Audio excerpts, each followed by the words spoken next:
Čau visiem! Šodien mēs bijām interesantā seminārā un apmācībās, un jums būs iespēja tūlīt uzminēt, kas tas bija par semināru. Un lūk arī pavadiens. Uz semināru bija jāierodas Zābakos. Vai jums ir kāda ideja, kas tas ir par semināru, uz kuru ir jāierodas Zābakos? Jā, tieši tā, jūs uzminējāt. Tas bija apmācības par bioloģiski vērtīgajiem zālājiem. Bija jāsaka diezgan interesanti, bija gan teorētiskā daļa, gan praktiskā daļa.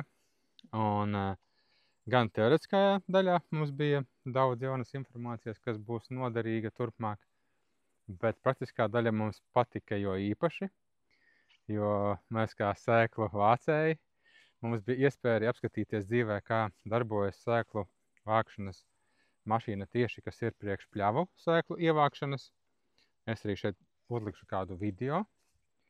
Ļoti interesanta uzparikta jāsaka. Viņu var piekabināt pie jebkā, kam ir āķis faktiski. Un gan kvadrcikla, gan traktora, gan motobloka, gan jebkā. Un braukt un ievākt sēklas. Un arī bija iespēja paņemt nedaudz sēklas sev no tās pļavas.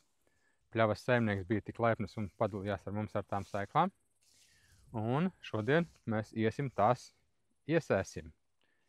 Un tās sēsim īpaši tādās vietās, kur klimats un zemes mitrums ir atbilstoši tieši tāds kā tām esošajā pļavā, no kuras mēs ņemam tās sēklas, jo tā pļava nav tālu no mūsu pļavas.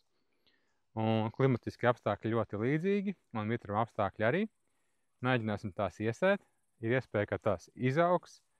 Ir iespēja arī, ka neizaugs, bet ja izaugs, tad būs diezgan skaisti, jo tur ir gan pļavas gladiolas, gan īrisi, gan vēl dažas interesantas puķas un augi. Tā, ka mēs viņas šodien ejam iesēt, un tad jau nākamajos video skatīsimies, kas tur būs no tā sanācis. Tā, ka sekojiet un redzēsiet, vai tur kaut kas sanāks vai ne. Un ja sanāks, tad būs skaisti. Labi, čau visiem!